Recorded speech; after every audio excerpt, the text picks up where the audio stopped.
আসসালামু আলাইকুম। কৃষি মেন্টর ইউটিউব চ্যানেলে আপনাদের সবাইকে স্বাগতম।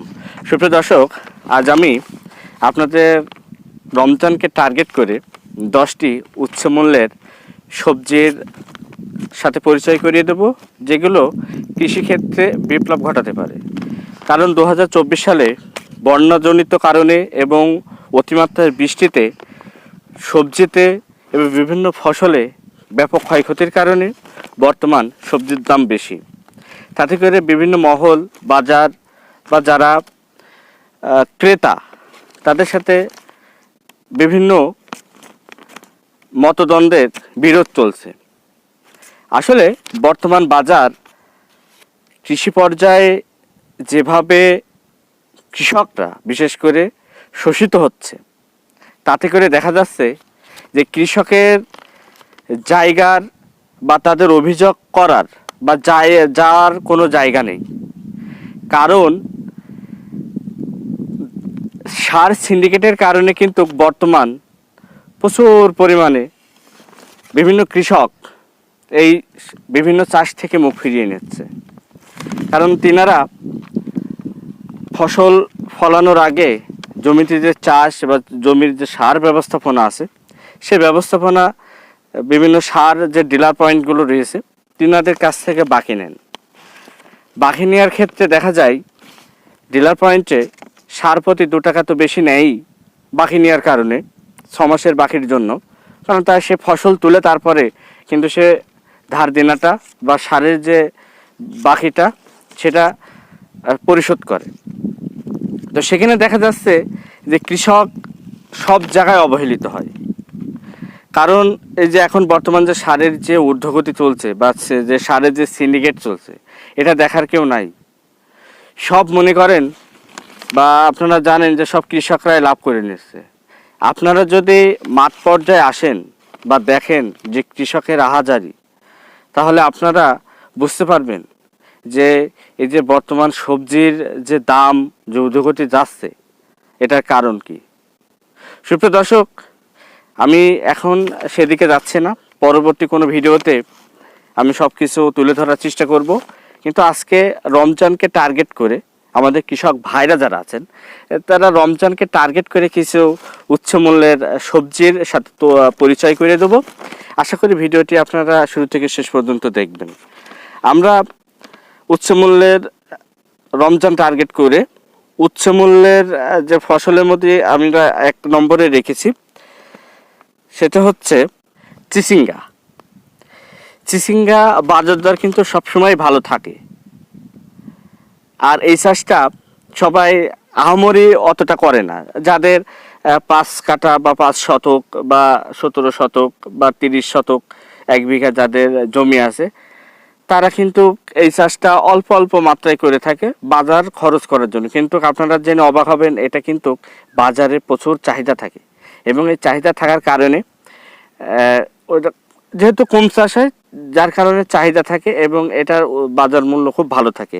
এটা বাজার মূল্য মন প্রতি 1000 থেকে 4000 টাকার ভিতরে হয়ে থাকে। আমরা এবার দ্বিতীয় যে ফসলটির কথা আপনাদের সাথে পরিচয় করে দেবো, সেটা হচ্ছে যে ধুন্দল বা পুল্লা। এই চাষটাও কিন্তু ওই চিচিঙ্গার মতোই অল্প মাত্রায় করে থাকি। এটারও বাজার দর আমরা মন প্রতি 600 থেকে 3000 টাকা পর্যন্ত আমরা পেয়ে থাকি। আমরা আর একটা চাষ, সেটা হচ্ছে যে ঝিঙা। এটাও কিন্তু এই যে চিচিঙ্গা, পুল্লা বা ধুন্দুল, এটার মতোই অল্প চাষ হওয়াতে এটার বাজার দরও আমরা দেখি যে 600 থেকে 3000 টাকার ভিতরে হয়ে থাকে মন প্রতি। তারপরে আমরা যদি বিটরুট সম্পর্কে বলতে চাই, এই বিটরুট কিন্তু আমরা ইন্ডিয়া থেকে বা আমরা এর আগে বাজারজাত হতো। কারণ বিটরুটে প্রচুর পরিমাণে আয়রন থাকে। যাদের রক্ত ঘাটতি থাকে, তারা যদি এই সবজিটি খেয়ে থাকে তাহলে তাদের রক্ত ঘাটতি কিছুটা হলেও সহায় হয়, যার কারণে এটার বাজারও খুব ভালো থাকে। এটা আপনার মন 1000 থেকে 3000 পর্যন্ত হয়ে থাকে। যেটা হচ্ছে লাল যে বিটরুটটা আমি আপনাদের সাথে আলোচনা করছি, সেটা হচ্ছে লাল বিটরুট। আর এগুলোর লাগানোর সিজন কিন্তু এখনই। এখন যদি আপনারা লাগাতে পারেন তাহলে আপনারা কিন্তু রমজানে আছে যে তুলতে পারবেন বা বেচা বিক্রি করতে পারবেন। আমরা আরও কয়টা ফসল আপনাদের সামনে আমরা লিস্ট করেছি। সেটা হচ্ছে যে আমরা বলা হয় যে শাক আলু বা কিশোর আলু, যেটা সাদা মাটিতে, এটা কিন্তু আপনার খুবই লাভজনক একটি আবাদ। এটা কিন্তু প্রতি শতকে কিন্তু ফলন 3 থেকে 4 মণ হয়, এবং বাজারে আপনি যদি কিনতে যান সেখানে দেখবেন যে 60 থেকে 70 বা 100 টাকা পর্যন্ত হয়ে থাকছে। বর্তমান বাজারেও কিন্তু 60 টাকা আছে। এটারও 1200 থেকে 1800 টাকা মণ হয়ে থাকে। এটা শীতকালীন হিসেবে চলে যায় বা ওঠে। আর এটা লাগাতে হয় সেপ্টেম্বর মাসে, তাতে করে আমরা শীতকালে সেচে ওঠে। তারপরে আরেকটি চাষ বরবটি। সুপ্রিয় দর্শক, যে চাষগুলোর কথা আপনাদেরকে বলছি, আপনারা জানেন এই চাষগুলো কিন্তু খুব রেয়ার হয়। আপনারা জানেন যে চাষগুলো বেশি একটা হচ্ছে না বর্তমান, কিন্তু খুব চাষ হচ্ছে ফল চাষের উপরে খুব কৃষক ঝুঁকি গেছে, যার কারণে আরও সবজির দাম কিন্তু বাড়তি থেকে যাচ্ছে। তারপরে আমরা হচ্ছে যে করলা বা উস্তে, আমরা করলা বা উস্তে দুইভাবে করতে পারি। সেটা হচ্ছে যে আপনার বানে বা মাচাই অথবা মাটিতে আমরা ইন্ডিয়ান একটি জাত আছে বোল্টার, আমরা সেটা লাগাতে পারি। এবং বানে যেটা আমরা করব সেটা হচ্ছে করলা জাতের, আর নিচে যেটা করব সেটা উচ্ছে জাতের। করলা থেকে এটা ছোট মাঝারি আকারে সুন্দর সাইজ, একটা কৃষকের যারা বাজারও খুব ভালো যায় বা যারা ক্রেতা আছে তারা কিন্তু খুব এটা পছন্দ করে। তারপরে আমরা পেঁপে চাষ সম্পর্কে আপনাদের সাথে বলবো। এরই ভিতরে যতগুলো চাষ বললাম সব থেকে বেটার চাষ পেঁপে চাষ। কেন বলছি? পেঁপে চাষে খরচ কম।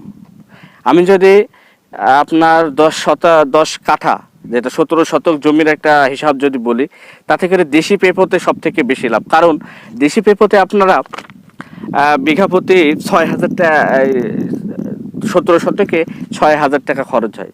তাতে করে দেখা যায় যে 6,000 টাকা ওই পর্যন্তই। আর যখন বেচা বিক্রি শুরু হয় তখন পেঁপে বিক্রি করেই আপনারা কিন্তু কাছে যে পেঁপের খরচ চালাতে পারেন। আর এবং বর্তমান পেঁপের যে বাজার চলছে ভাই, কি বলবো, কৃষকের কেন্দ্রবিন্দুতে পেঁপে চাষের বিকল্প নেই। এখন আমি সেদিন ঢাকাতে এক জায়গায় আমি জিজ্ঞাসা করলাম এক যারা বিক্রেতার কাছে, তিনি বলছে আমি 60 টাকা বিক্রি করছি কেজি। অথচ সুপ্রিয় দর্শক, আমরা যারা মাঠ পর্যায়ে যা কৃষক ভাইরা যারা আছে তারা কিন্তু এখান থেকে 15 টাকা কেজি দরে নিয়ে যায়। এখন যে সময়টাতে কথা বলছি 8ই পৌষ, এখন কিন্তু দাম খুব ভালো। এখন 2000 টাকা বাস্তা চলছে। 2000 টাকা বাস্তা বলতে এক বাস্তায় 80 কেজি পেঁপে যায় এবং সেখানে 2000 টাকা যায়, তার মানে 1000 টাকা মণ।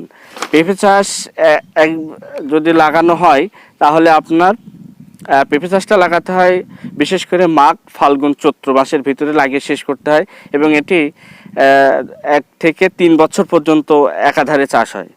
লাগাবেন একবার, হারভেস্ট করবেন 3 বছর, এবং 3 বছর যখনই চৈত্র বৈশাখ মাসে পেঁপের দাম এত পরিমাণে হাই থাকে যে প্রত্যেক বাস্তায় মানে 80 কেজি মাল আমার কৃষক ভাইরা বিক্রি করে 3,000 থেকে 5,000 টাকা পর্যন্ত। চিন্তা করেছেন? এইটাই। আর এই পেঁপে চাষের জন্য দরকার উঁচু মাটি, কোনো নিচু মাটিতে হবে না। এটা ঝড়ের একটু সমস্যা থাকে, ঝড় হলে ভাঙার সম্ভাবনা। তাছাড়া ঝড় যদি ঠেকে যাওয়া যায় বাঁশখুঁটি দিয়ে, তাহলে দেখা যাচ্ছে যে এটা খুবই একটা লাভজনক একটা চাষ। তারপরে আমরা বলবো আগাম সিম চাষ। আগাম সিম চাষও যদি আমরা বাজার মূল্য ধরি 3200 থেকে 8,000 টাকা থাকে, এটা খুবই ভালো একটি চাষ। তারপরে বলবো সবার কেন্দ্রবিন্দুতে রোজা রমজান টার্গেট করে যে চাষটা, সেটা হচ্ছে শসা চাষ। সুপ্রিয় দর্শক, বর্তমান কিন্তু শসা চাষের বা ক্ষীরা চাষের যে হিড়িক পড়েছে ভাই, আপনারা লাগিয়ে যদি বাজার যদি পান তো ভালো, আলহামদুলিল্লাহ ভালোই থাকে। কিন্তু 15ই রমজান পর্যন্ত শসার বা ক্ষীরের বাজার কিন্তু থাকে। তো সেই হিসেব করে আপনারা এখনই পাতো দেন বা বীজ অঙ্কুরোদ্গম করেন বা লাগিয়ে ফেলেন, এখনই জমিতে গেড়ে দেন, পুঁতে দেন। তাতে করে দেখা যাচ্ছে রমজান পর্যন্ত আমরা ফলাফল পাবো। তো সুপ্রিয় দর্শক, আজকে এই ছিল 10টি ফসলের উপর পরিচিতি। পরবর্তীতে আরও কয়টি ফসল, ইউনিক ফসল, যেটা আপনার সারা বছর চাষ করতে পারবো একবার লাগিয়ে, এবং এর খুব হাই রেট থাকে এবং এর খুব মুনাফা থাকে, সেটা পরবর্তী ভিডিওতে। তো ভিডিওটি যদি ভালো লেগে থাকে বা পরবর্তী ভিডিও যদি দেখার অনুরোধ জানিয়ে আজকের মতো ভিডিও এখানে শেষ করছি। অবশ্যই চ্যানেলটি সাবস্ক্রাইব করবেন এবং পাশে থাকা বেল আইকনটা অল করে রাখবেন। সে পর্যন্ত সবাই ভালো থাকবেন, সুস্থ থাকবেন। আল্লাহ হাফেজ।